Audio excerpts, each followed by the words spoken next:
welcome. Welcome to this event co-sponsored both by our Cyber Collaborative, which is a hub for cyber and especially cybersecurity related content here on our campus at the Middlebury Institute of International Studies at Monterey, and also by the Cybersecurity Working Group, which is our student club for all things cybersecurity. My name is Philip Blake. I'm one of the core faculty members in the Non-Proliferation and Terrorism Studies program. And I'm just here to introduce our guest today, Bruce DeBrule. He's an associate professor at Cal Poly San Luis Obispo, where he's in the Department of Computer Science and Software Engineering, and he works in particular on technical topics related to both privacy and security. And during his sabbatical year this year, he's affiliated with us, so he's another resident fellow at the Cyber Collaborative, and he'll be doing a few things on campus, one of which is this talk, which is our first event for the Cyber Collaborative this fall. So he's going to give a talk on automotive security as a kind of a case study of critical infrastructure more broadly. That's a really fascinating topic, so I'm excited to see what he has to say. And we will go until 1:30, but we'll have lots of time at the end for Q&A. So if you think of questions or comments that you have while he's talking, lots of time for you to engage with him. So with that, let me welcome him. Cool. Thanks so much for coming to our campus. And this is a small group, so feel free at any point to stop me and converse. I'd be much happier with a conversation about some interesting things than a talking at you for an hour. So just a little bit about me. I'm an associate professor at Cal Poly in computer science, software engineering, and the new computer engineering department, which is, I think, 3 weeks old now. So I'm associated with both departments. I did my PhD work at Carnegie Mellon and my bachelor's at Kettering University in Flint. Broadly, my research domains is in cyber-physical security, so things including automotive has been a large focus and what I'm going to talk about today. Prior to that, I did a lot of wireless, so jamming, anti-jamming technologies in particular, hardware security, as well as CS education and security education. And some of that actually overlaps really well with the mission of MIS, including courses that try to blend technology, ethics, and policy. So we've offered an undergraduate course in privacy engineering, which has been a lot of fun and really delves into both topics or both sides of the equation there. We've also done a co-taught grad course in cybersecurity policy, where we actually try to teach some of the technology to the policy people, some policy analysis to the technology people, and then all come together at the end to talk about the interesting problems that we're facing. This is my sabbatical year, and one of my goals, as stated in my sabbatical application, is just that. I want to expand the work I'm doing in cybersecurity and privacy policy. So I'm not policy trained, so I'm trying to find good collaborators who actually understand policy, because I don't want to come at it with the hubris of saying that, computing can do everything, which sometimes happens. And I think this is a very relevant thing, given that just this week on SNL, right, if you saw the opening there, it was quite interesting to see the something I've actually observed, Congress talking to Mark Zuckerberg. It is painful to watch Congress ask questions about technology and Mark Zuckerberg try to explain things to people. Both sides of that is painful. So what I'd really like to do is continue to bridge the gap to make technologists better able to explain things and explain the needs and challenges we face, and inform policy people and ethicists about what technology can and cannot not do. Sometimes there's been great proposals that are technically infeasible. Beyond that, I've been working with SRI International and UC Santa Barbara during my sabbatical, trying to expand my work in software security and continue to work on security education. So today I want to talk about automotive because it's being from Detroit, it's an area that's near and dear to me and something that I've been working on for a long while. Prior to 1969, cars were mechanical. Security really dealt with making sure somebody didn't drive off in your car. Same problem you had with a horse and buggy, as well as mechanical safety and sabotage. We're not going to deal too much with this. We're going to go post-1969, where we get some really interesting mechanical electrical innovations and computer innovations in cars. In particular, the ECU, or engine control unit, is one of the most important innovations that we see in automobiles. This allows for you to get a much more efficient mix of oxygen and fuel into your internal combustion engine. By having a more efficient mix, you can do things like control emissions and use less gas. However, there's always going to be trade-offs in tuning your car. So we actually start seeing people hacking into their car at this point. We start seeing tuning products come onto the market. So right here, we see this engine tuning kit, and there's all sorts of these available. We also see things like anti-lock braking systems, which are a huge improvement if you've ever had to drive in snow and ice. We see things like automatic transmissions, and early automatic transmissions, not great, but as we see them evolve, they can outperform manual transmissions in most cases. We also see infotainment, and this was often done without security in mind. There's a really famous kind of 2010, 2011 article that actually looks at how you can hack into infotainment, and it's quite frightening. Okay. So when we're talking about kind of through the early 2000s, what are we concerned with in automotive security? We're really concerned with keeping people out, keeping resale honest, so making sure your mileage hasn't changed, and keeping tuning legal. This issue would continue to haunt us, as Volkswagen would clearly show with keeping tuning legal.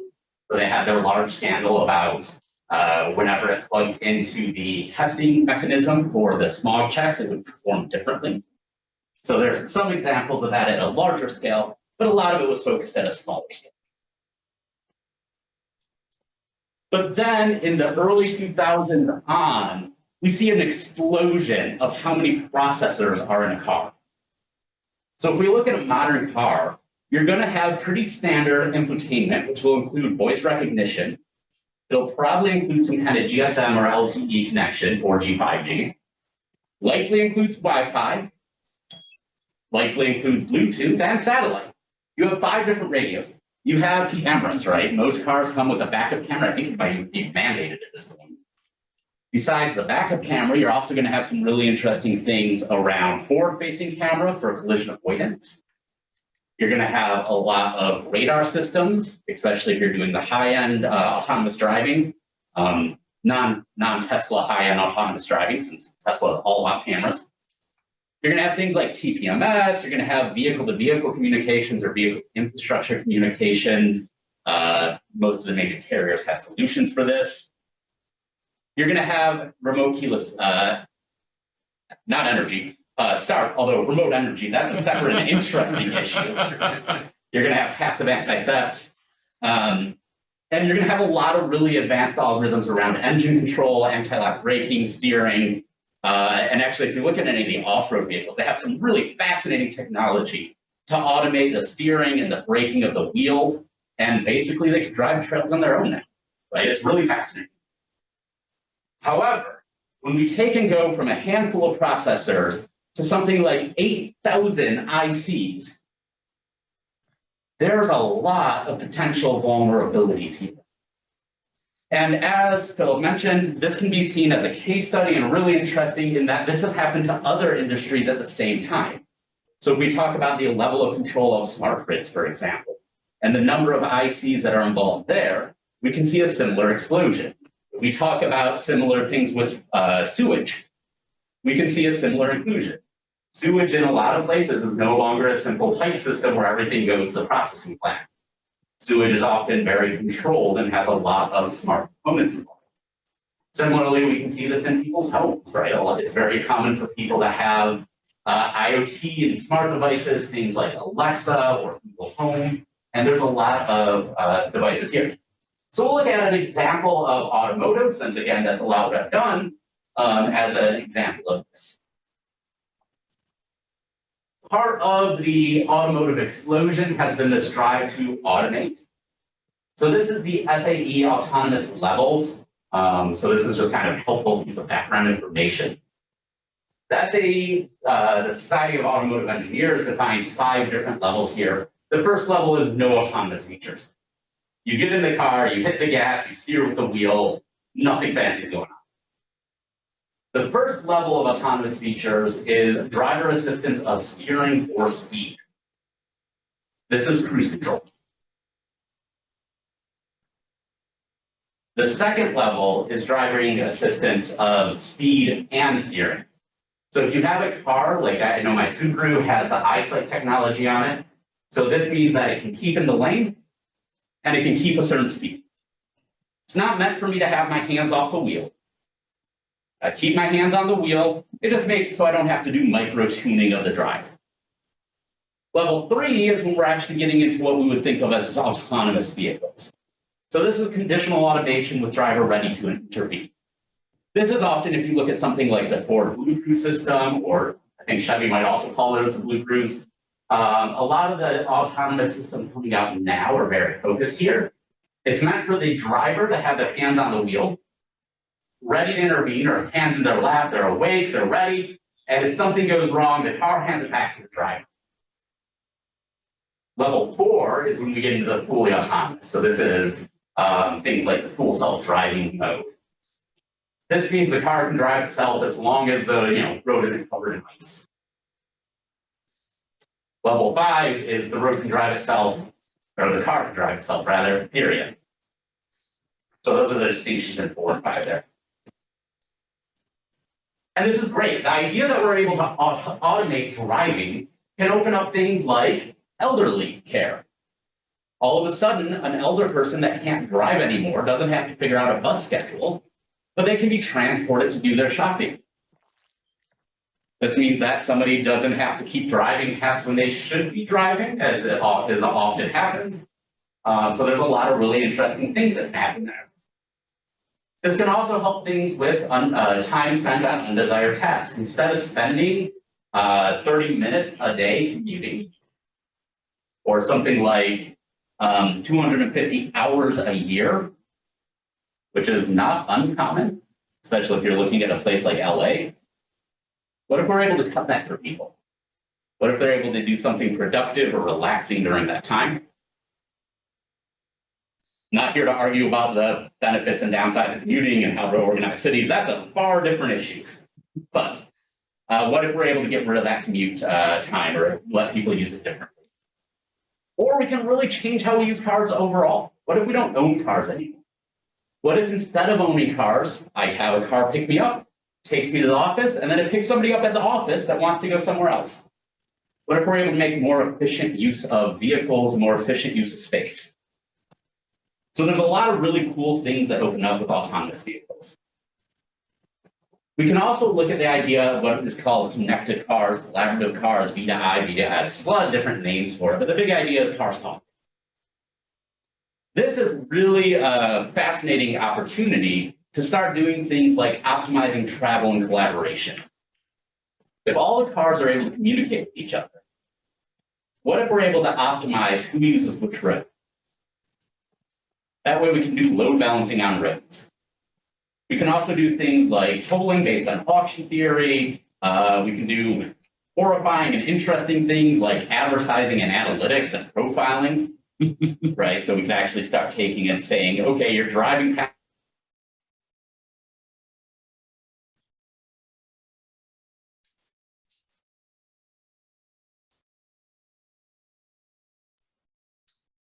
I don't know about anybody else, but I lost audio.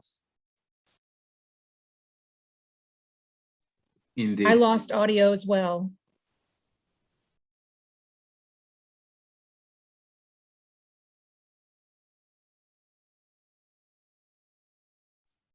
Audio. Chris, you're indicating that you're muted on. Hang on a second. Bye.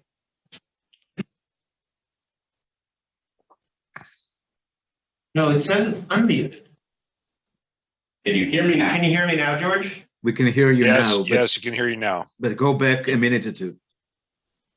Okay, can you hear us now? Yeah, so go Yes. back in a minute or two because we Okay. missed. Cool. So the main thing that we're hitting, I think I did something weird when I turned on the video. So here's platooning, and this is the system that we've been working on. The idea of platooning is all the cars are able to communicate, and by communicating, they're able to drive really close together. When we say really close together, we're talking about a quarter second following time. Most places this would seem like a very, very short following time, unless you're used to driving apparently in Boston, which that doesn't seem like a very short following time there. There's really interesting parts about this in different places. LA freeways too. Yes, absolutely. But in either case, this allows for cars to drive closer together safely, I think is the key differentiator there. Is your laptop unmuted? Because there's a little bit of an echo. It is. Can you hear me now? Yeah, so that's good with that. Okay. We took this system and we looked at it and we looked for security flaws in the system. And okay.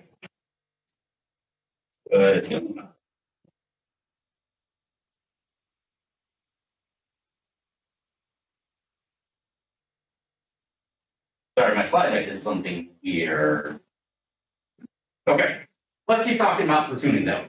We wanted to figure out if we could take the controllers in the car used for platooning and attack these controllers. So it's a really interesting control that uses feed-forward information from the vehicle-to-vehicle communication, as well as feedback information from the LiDAR, radar, camera, whatever you're using for the view. So what we did is we set up an optimization problem. And this can be reduced to a quadratic optimization problem. And when we do that, we can find some really interesting attacks. The first attack we looked at is basic. Can the red car in this video cause the purple car and green car to collide? And by using this information, the red car basically lying about what it's doing, and this behavior, the red car driving erratically, we're able to get the green car and the purple car to collide. Red car is not involved in the collision. This is a challenge with a lot of what we're looking at in control theory and designing these controllers for vehicles or designing these controllers for the electric grid. What we do is make assumptions about how things are going to behave. We make assumptions about failures being random. However, the red car is not random. The red car sets a goal, optimizes its performance, and carries out that goal.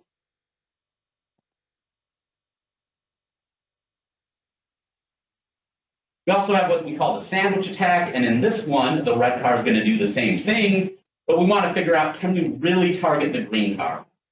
So in this one, the red car is going to cause the purple car, the green car, and the orange car to simultaneously collide.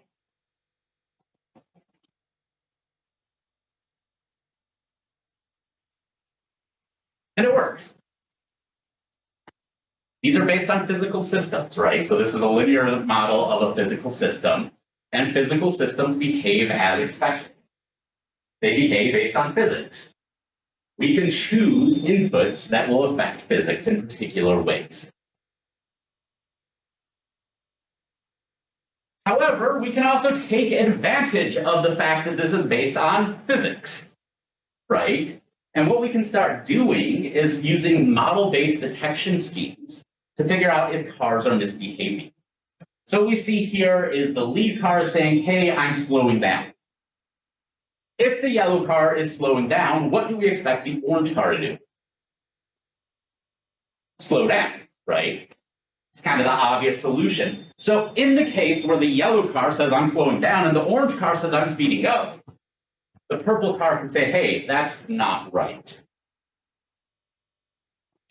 This is a kind of a simple explanation for what we're doing. What we actually do is create a model of what the orange car should be doing and how the orange car should be behaving based on what the yellow car is saying. And by using that model, we can compare whether it's actually performing like expected or not.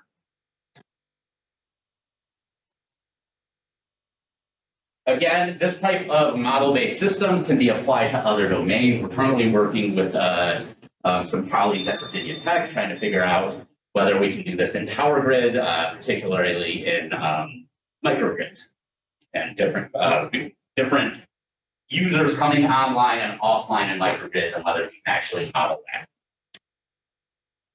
And this works pretty well. So right here, we're going to have the red car is going to do a really basic attack. It's going to try to lie and say it's accelerating while jamming on the brake. The green car is going to look for this behavior, and once it figures out that the red car is behaving erratically, whether maliciously or just having a mechanical failure, right? Cars fail. It can disengage and start slowing down.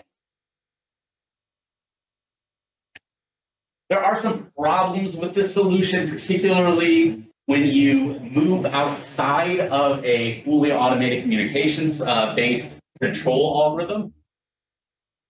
Failing doesn't happen gracefully, so this would still create a large traffic jam. So there are issues. So we're currently doing a couple things with this. Like I was saying, with the group at Virginia Tech, we're looking at both electric grid as well as optimizing vehicles. We're considering broader attacks. So we're looking at false data injection and false data actuation, jamming, and delay. So basically, instead of keeping a very narrow attack scope, we're actually allowing the attacker to choose all sorts of things available at their disposal. Then we're going to do optimization, which actually ends up being a really interesting optimization problem, because how the model works, optimizing the jamming and delay ends up being non-convex. And whenever you have non-convex optimization, things get ugly. So we have some solutions, we're working on that. As part of that, we're also trying to move in a direction of a more realistic simulator. So the linear model's fine. However, it doesn't give us realistic physics behavior. It gives us linear physics behavior, which is really easy and nice to model. So what we're doing is moving to the Unreal Engine, which is a really common physics simulator, widely used for video games. So if you've played a lot of modern games, they're actually going to be based on Unreal. And we're actually going to simulate the connected vehicles in Unreal. We built these, the software that connects the simulator, the Unreal simulator, to the NS3 network simulator. So to the best of our knowledge, this is the first time that connected cars using LTE has been done in Unreal. And we see here, there's a following car, it's following the lead car, and we're gonna do an attack where I think the second car is gonna be the attacker, and it's gonna drive erratically, go back and forth a bit, and there will be an eventual collision.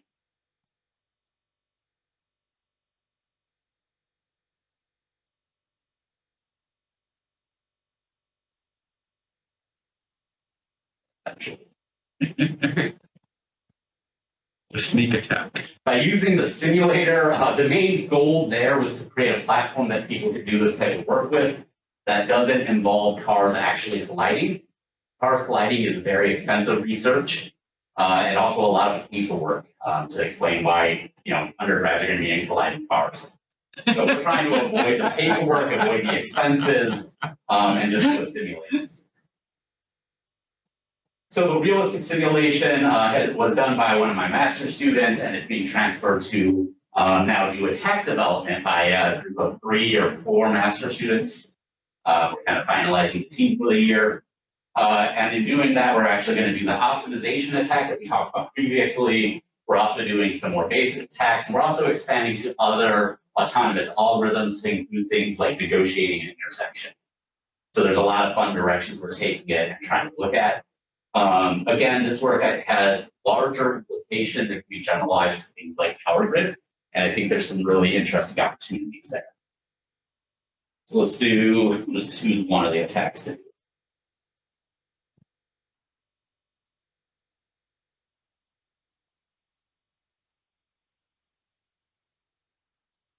So everybody will recognize this stretch of road from the Bay Area. Sarcasm. Yeah, the road here is designed for easy lane keep. Why is this in?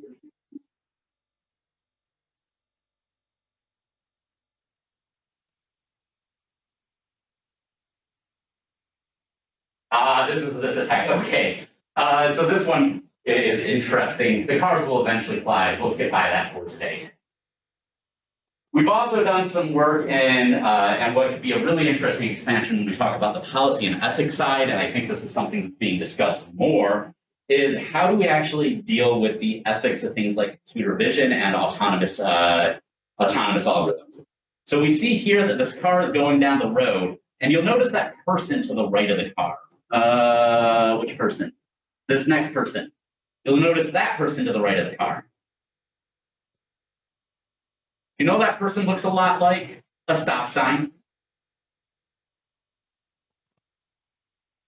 There's a really interesting body of work that's been emerging on technology called GANs, or adversarial networks. And the idea here is, can we use computer vision, black box algorithm, and can we design inputs that will fool it? And the answer is yeah. So there's really easy ways to do this. So if you talk about the stop sign and some of the more common computer vision algorithms right now, if you literally take a piece of duct tape and put it across the bottom of the T&O, it'll fool some algorithms. It's a TNO. And stop. It's stop. So let. So like we have. Oh, sorry. Of course. I thought it was a technical term. Like I was part of the. Yeah, exactly. Yeah, no, like literally if you take a piece of duct tape and go like that, the sign all of a sudden turns into a 45-mile-per-hour sign. Stop and 45 miles per hour should be treated a little bit different when we're talking about vehicles, right? So this is an interesting case where we're building out these algorithms, and sometimes there are some people that really understand the inner workings of them, but a lot of people just apply them and download the algorithm from GitHub and just go on with their life, right? And that can create some issues. So one of the things we're doing with the simulator is actually designing new types of these attacks and trying to generalize how can we detect when this is attempted, or how can we avoid this? So that's something else that we've been working on in the simulator. By having the simulator, we can do a lot of driving really quick, again, which is really beneficial since we don't have to drive around in real cars, which gets expensive. We're also interested in going to other systems, so things like UAVs, which are getting a lot of attention, distributed power systems, or potentially other systems that we haven't considered yet. So we're always open to considering other options there. Beyond that, one of the fun questions is, how do we disrupt the design assumptions of the system? When we talk a lot about mechanical electrical systems, there's a design assumption around linearization around a point and operating points of the vehicle. Can we get around that assumption and cause it to go into weird behaviors? So this is something that we've actively been working on for a while, largely in automotive, but again, we're interested in expanding that. I'm going to take a break and ask if there's any questions about that, because we're going to kind of change directions in a second.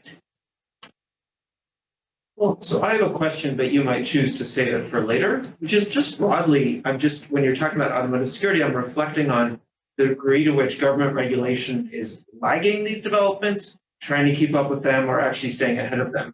And my guess is massively lagging, but I just, I have a car with lane keep and radar control, cruise control, and it just is, I wonder how much regulatory thinking there is around the behavior of these systems, the interaction of these systems, the regulatory environment that would be appropriate. And my guess is very little, but I don't know anything about it. So anyway, you might want to hold that, but yeah, I think that's a great question. And I think it depends. It might be a good answer because it really depends on a patchwork of state laws that allow or don't allow these technologies to be used.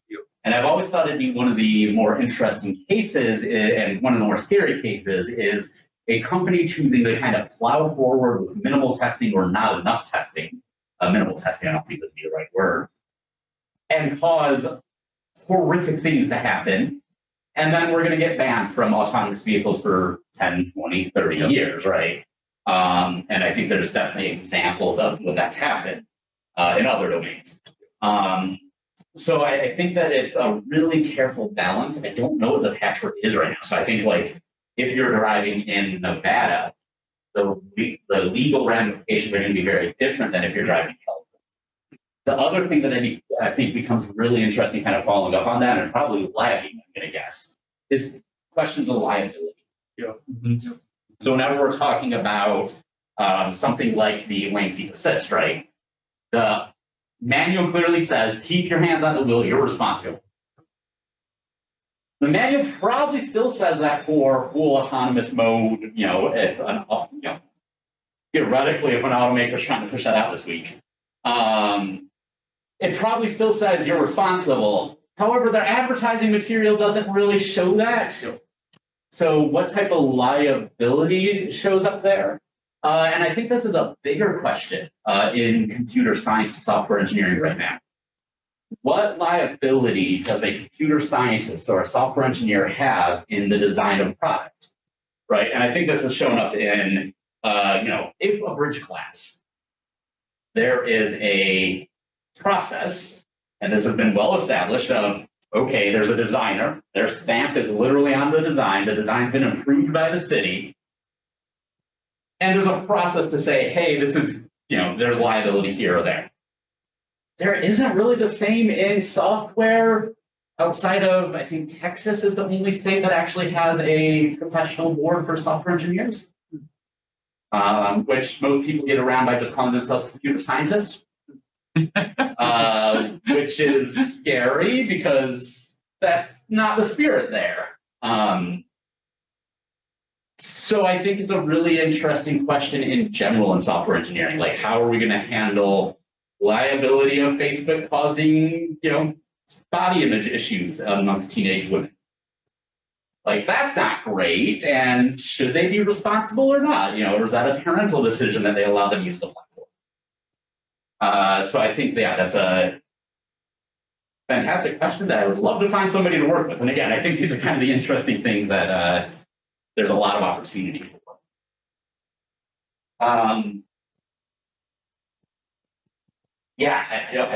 Largely there isn't great laws around this. It's very patchwork. Even cities oftentimes will have their own. Or like a region will have different, like, hey, you can use this road.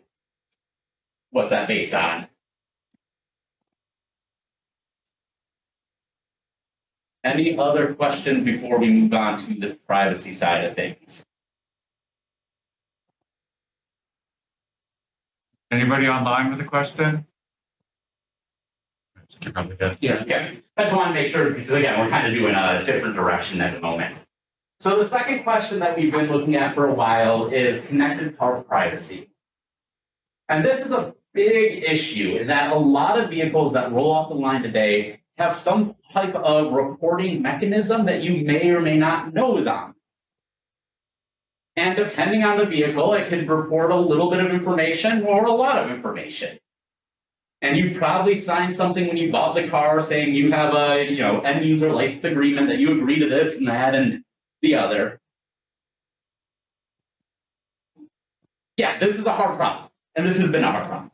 What we looked at is, can we actually passively track somebody? So there's the back end where you're actually sending information back, and then we wanted to look at, okay, you're using Wi-Fi in your car. You're using an LTE modem in your car. Can you track those technologies to figure out where people are going without them being aware? Right, so we're not trying to deal with, you signed an end user license agreement, and that gives a certain amount of data about you away. We're trying to deal with the problem of, can somebody use the Wi-Fi signals from your car to track? In order to stop this, there has been some work on privacy protections through things like pseudonyms, where you're using temporary identifiers to try to identify who you are. However, this hasn't got wide-scale adoption in Wi-Fi. So what we do is try to take all of these different radios and track the vehicles throughout a city. We developed a simulator to do this, where cars are going to move throughout the city, and we're going to try to track them. We use this at Cal Poly, which gives us a couple of advantages. One, we can actually do proper IRBs. Two, we can actually build out radios. So we actually built out some trackers and gave them to students, that signed the appropriate IRBs, saying, yes, I'm willing to be tracked. By actually having filters on this, we were able to show, yeah, we can track people pretty well. We use a machine learning approach that looks at a couple of different things. In particular, you're interested in DSRC or hard-to-hard communication, as well as Wi-Fi. We build up path reconstruction for different users, and we figure out where they are going. The first thing we did was just a simulation-based approach, and this was based in a city called Eichstätt, Germany. The reason we chose Eichstätt, Germany, which may seem really random, is it's the built-in map in the simulator. So it actually gets a lot of attention when we're talking about autonomous vehicle, autonomous communication systems, because that's where I'm assuming the developers were from, and they chose that city. And we were able to show that, yeah, we can reconstruct paths. So we see here, the bottom is the actual path that people took. The top is the reconstruction paths. So by just listening to the leakage from your Wi-Fi, the leakage from the Wi-Fi in a car or the Wi-Fi in a phone, this can be generalized to phone tracking also, we can get pretty good results of figuring out where people are and where they've been. Based on the number of radios, of course, you get more better or worse results. This is really easy to implement. Now, the implications of this can range from not being that interesting because you already have full map tracking on and you're giving that data away for free. Or it can be more interesting if you're trying to preserve your privacy and not give away that information for free. So there's kind of a range of, what does actually matter or not. There's also a range of would somebody actually choose to use the radio leakage instead of using something like CTV, right? You could have something like post-circuit TV and some really fascinating facial recognition algorithms, and you can track people through a town with that just as easy. So the actual implications here can be ranging, and I think there's an overall question of how effective it is. We built it out and actually had students walk around and show them, track them. And we also did, and then on the flip side, we tried to work on defenses. So we had a fantastic master student that went through and actually did a game theoretic model of tracking. And they developed a set of proposed defenses.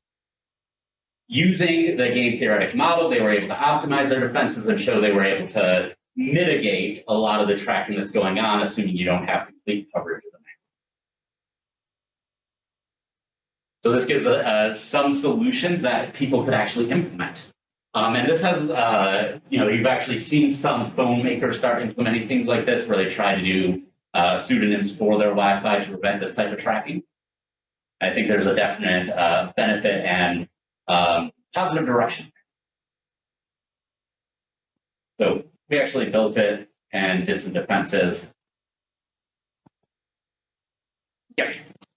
So when comparing automotive or cyber physical or industrial control security to traditional security, we have a lot of similarities. Things like secure coding matter, right? And this is something we talk to with our undergraduate students. How do you actually develop a program and test it? How do you actually find vulnerabilities in a program so you can patch them? Static and dynamic analysis matters, and this is actually becoming more and more true, where fuzzing is the way we find vulnerabilities instead of going through and doing the old school reverse engineering. Sorry, what's fuzzing?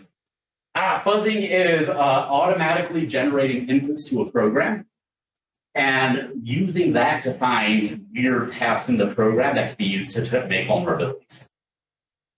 So what we see more and more is there are some that, some cases where people are still like, here's a binary, I'm going to take it, I'm going to put it through a reverse engineering tool, I'm going to go through and follow paths manually, I'm going to find where there are vulnerabilities. But what works a lot more efficient is let your computer just throw a bunch of random things at it and see what happens. We still have problems with key distribution, which has been a known hard problem for a long time. So in particular, if we need to talk securely between you and I, how do we actually cryptographically exchange the keys to allow that to happen? That's been a known problem. It is a known problem. And private communication with non-repudiation is hard. So if we want to talk in a private manner or a confidential manner, but we also don't want to be tracked, or we don't want repudiate, or we want non-repudiation. We actually want to tie to our identity. Those are kind of opposite goals. So depending on how we want to have communications and what kind of our societal norms are around that, will change how we move forward. But there's also some differences. If your Alexa fails at home, what goes wrong? you have the wrong song played. Okay, if your lane keeping assist decides to take a hard right off a bridge, what happens? There's a big difference in stakes. And right, we can look at this both in vehicles, we can look at electric grid, we can look at sewage. My favorite example in sewage is a case where a contractor got fired from a municipal sewage facility, and he had a back door built into the sewage controllers. So he was fired, he was mad, he turned all the pipes under City Hall, so all the ones going in were turned on. All the ones going out were turned off. If you take all the sewage and push it into one place, it rises. So it took about a month of City Hall being flooded with, literal sewage for them to figure out that, this guy had a backdoor in their system. So there's an example. There's been other kind of examples inside of physical systems. A while ago, there was, somebody trying to attack physical attacks. Yeah, we'll pass on that one. So there's a lot of examples of this. There's also a difference in your Remember Rusin asked what city this happened in? The sewage attack? I forget, Australia. Somewhere in Australia. Yeah. I forget the exact city. We also have issues with real time. So if you have an attack on a car or if you have an attack on the electric grid, you need to detect it now. Traditional IT, if you can stop the attack before a large amount of data is exfiltrated, that's fine. So right there, real time matters. The other thing that changes is you need to have an understanding of cyber physical systems. So a lot of times computer scientists are trained in algorithms and in how computers work. However, they're not trained in physics. They're not trained in electrical engineering. So we really need to have cross-disciplinary communications on this. And we also need to have cross-disciplinary communications on ethical and policy-abiding design and making reasonable policy. So again, that's one of the main goals of this year for me. Cars have changed a lot. And the amount of technology in cars have gone from almost no technology in 1970, very little technology in the early 90s, to 8,000 integrated circuits in a new car. That's a huge growth in a very short time. Autonomous cars and collaborative cars are coming, and their related security flaws are also going to be there. You can't make code that's perfectly secure. And we need to consider how we holistically deal with this system. So those are the main ideas